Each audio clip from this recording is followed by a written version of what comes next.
رے کو نہیں پڑھا. اردو میں رے کہتے ہیں، عربی میں را کہتے ہیں. را کو چھوڑ دیا، ایک را، نماز باطل ہو جائے گی. لہٰذا نماز کے واجبات میں سے کوئی چیز کم یا زیادہ کریں جان بوجھ کے تو ایک حرف کیوں نہ ہو نماز باطل ہو جائے گی. اسی طرح ایک را اضافہ کریں، ایک پیش اپنی طرف سے اضافہ کریں، پیش ضمہ. انعمت علیہم، آپ نے کہا انعمت علیہم، نماز باطل ہو جائے گی. بھائی انعمتا کو تو کس لیے کیا، یعنی پیش کیوں تبدیل کر دیا، اجازت نہیں ہے. تو نماز کے واجبات میں قرات واجب ہے وغیرہ جان بوجھ کر پیشی کریں نماز باطل ہو جائے گی. یہ ہمارا پہلا مسئلہ. دوسرا مسئلہ، یہ تو جان بوجھ کے کیا. ابھی مسئلہ نہ جاننے کی وجہ سے ارکان نماز میں سے، واجبات میں نہ، واجبات رکنی میں سے، ارکان نماز میں سے کوئی ایک کم یا زیادہ ہو تو نماز پھر بھی باطل ہو جائے گی. واجبات میں سے جان بوجھ کے جو غیر رکنی ہے، جو واجبات رکنی ہے انہیں بھولے سے بھی اگر کم یا زیادہ کیا تو نماز باطل ہو جائے گی. مثلا رکوع نہیں کیا، بھولے سے بھی آپ بغیر رکوع کے گئے سجدے میں پہنچنے کے بعد یاد آیا آپ کو میں نے رکوع انجام نہیں دیا، نماز باطل. اگر واجبات غیر رکنی کو کم کیا بھولے سے، مسئلہ نہ جاننے کی وجہ سے، تو عرض کیا مسئلہ نہ جاننے کی وجہ سے رکن کم ہو گیا، تکبیرۃ الاحرام، قیام التصبیح، رکوع سجود، انہیں مسئلہ نہ جاننے کی وجہ سے ان میں کمی بیشی ہو گئی تو نماز باطل ہے. اگر واجبات غیر رکنی میں کمی بیشی ہو جائے مسئلہ نہ جاننے کی وجہ سے، مسئلہ یاد نہیں ہے اسے، مسئلے کا پتہ ہی نہیں تھا،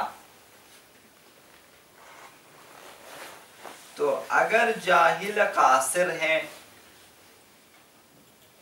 تو نماز صحیح ہے، اگر جاہل مقصر ہے تو نماز باطل ہے.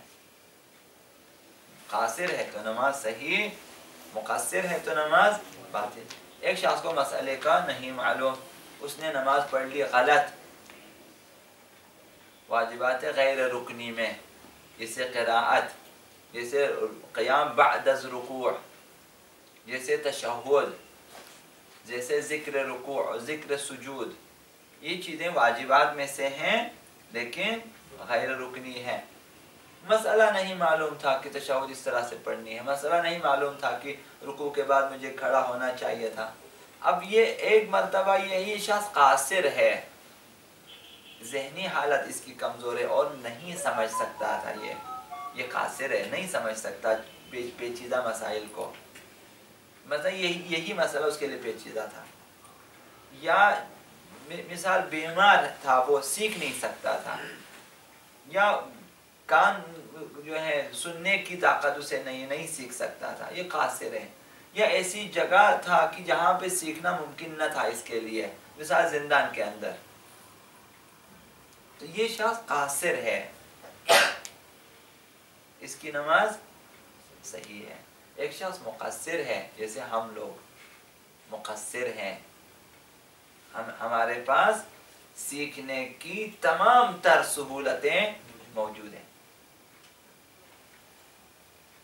ہمارے پاس سب کچھ موجود ہے، سن کر بھی ہم سیکھ سکتے ہیں، نہیں سیکھتے ہم لوگ. دیکھ کر بھی ہم سیکھ سکتے ہیں، لوگوں کو دیکھ کر کس طرح نہیں سیکھتے. پڑھ کے بھی ہم سیکھ سکتے ہیں، نہیں سیکھتے. سمعی بصری راہوں کو ہم نہیں اپناتے. ہم لوگ کیا ہیں؟ مقصر ہیں، انہوں نے جان بوجھ کر کوتاہی کی ہے. اگر میں نے، آپ نے جو کہ مقصر ہیں، احکام شرعیہ سیکھنے میں مقصر ہیں، ہم نے کوتاہی کی ہے، اپنی مرضی سے کوتاہی کی ہے، چلو کل یاد کریں گے، چلو پرسوں یاد کریں گے، ابھی چھوڑ دیں، ضرورت نہیں ہے، ٹائم نہیں ہے، دل نہیں کرتا، جو ہے خشک موضوع ہے، دلچسپی نہیں ہے، مختلف بہانے ہوتے ہیں ہمارے پاس. ہم نے قصور کیا، نہیں سیکھا اور ہماری نمازیں غلط ہو گئی مسئلہ نہ جاننے کی وجہ سے، تو ہماری نمازیں باطل ہو جائیں گی. لہذا ایک شخص مسئلہ نہیں جانتا اور نماز پڑھ لیتا ہے، اگر مسئلہ نہ جاننے کی وجہ سے جو ہے نمازیں غلط ہو گئی، واجبات نماز میں کمی بیشی ہو گئی، قاصر کے لیے نماز صحیح ہے، مقصر کے لیے نماز باطل ہے. قاصر و مقصر کا فرق سب ذہن میں آئے انشاءاللہ. رہیں اگلے سال مجھ سے نہ پوچھیں آپ نے کبھی کہا تو ذہن سے نکل گئی، یاد نہیں ہے. نہیں واقعہ عجیب ہے، واقعہ عجیب ہے کہ ذہنوں میں رہیں. آپ اپنے ذہن کو اس قدر صاف شفاف اور محفوظ بنا لیں کہ جو ایک دفعہ بیٹھ جائے وہ نہ نکلے. مجھے نہیں معلوم ہے آپ لوگوں کے ذہنوں سے، میرے ذہن سے نہیں نکلتا. میرے ذہن میں رہتا ہے کافی باتیں جب ایک دفعہ اگر میں دلچسپی سے سنوں. حالانکہ آپ لوگ جوان ہیں، تازہ جوان ہیں ماشاءاللہ سے، ابھی تک نہ اتنی مصیبتیں دیکھی ہیں، نہ اتنی غربت دیکھی، نہ اتنی تکلیفیں دیکھی ہیں آپ لوگوں نے. پھر کس لیے آپ کے ذہنوں سے باتیں نکل جاتی ہیں؟ یاد رکھیں. تیسرا مسئلہ، اگر نماز کے دوران پتہ چلے کہ وضو یا غسل باطل تھا، آپ آئے نماز پڑھنے مسجد میں، نماز کے دوران پہلی رکعت میں، دوسری رکعت میں، تیسری رکعت میں آپ کو یاد آیا کہ میں نے جو وضو انجام دیا تھا وہ تو باطل تھا، میں نے جو غسل کیا تھا وہ باطل تھا. باطل ہونے کی کئی صورتیں ہیں، وضو کے باطل ہونے کی کئی صورتیں ہیں. پانی غصبی تھا، فضا غصبی تھی، ٹھیک ہے، وضو غلط انجام دیا، بہت ساری چیزیں. غسل میں بھی اسی طرح سے ہیں، پانی غصبی تھا، جگہ غصبی تھی، حمام والے کو زبردستی آپ نے اس کا پانی استعمال کیا، بل نہیں دیا اس کا، وغیرہ. غسل بات ہے. یہ نماز کے دوران یاد آیا کہ میرا وضو یا غسل میں سے کوئی مثال آپ کو پتہ چلے باطل ہے، تو کیا کرنا ہوگا؟ یہ ایک صورت، نماز کے دوران پتہ چلا کہ وضو یا غسل. دوسری صورت، یا غسل کیے بغیر نماز پڑھنے لگا، پتہ ہے غسل نے کیا ہی نہیں ہے. جی ہاں، شیطان نے گیم کھیلا تھا اور جو وہ جیتا تھا، میں ہارا تھا، اب مجھے جرمانے کے طور پہ نہانا چاہیے تھا، غسل کرنا چاہیے تھا، اب میں نے نہیں کیا، میں بھولے سے نماز پڑھنے لگا. تو ضروری ان دونوں صورتوں میں وضو باطل تھا یا غسل باطل تھا، وضو نہیں کیا یا غسل نہیں کیا تھا، تو اس نماز کو فارغ کر دیں، توڑ دیں، جائیں وضو یا غسل انجام دیں اور نماز کو دوبارہ سے پڑھیں. اب جب دوبارہ نماز پڑھنی ہے تو اس کی دو صورتیں ہیں، بتائیں. کہ اگر وقت باقی ہے تو ادا ہو جائے گی، آسان تھا. اگر وقت گزر گیا تو اس کی قضا کرے گی. یہ مسئلہ ذہن سے سمجھ میں آ گیا انشاءاللہ. چوتھا مسئلہ، اگر رکوع میں پہنچنے کے بعد یاد آ جائے کہ پہلی رکعت کے 2 سجدے نہیں کیے، میں بھول چکا ہوں، ابھی دوسری رکعت کے رکوع میں آپ پہنچے ہیں، تو نماز باطل ہے، کیونکہ 2 سجدے رکن ہیں جو آپ چھوڑ کے آئے ہیں.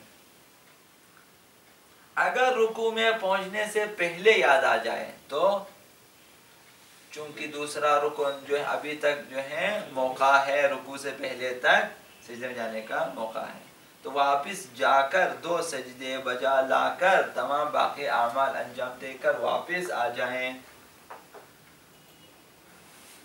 پھر کھڑے ہو کر الحمد یا سورت یا جو ہے الحمد سورہ یا تسبیحات پڑھ کر نماز تمام کرنا چاہیے.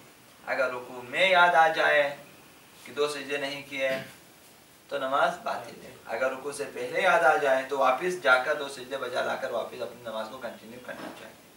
یہ چوتھا مسئلہ.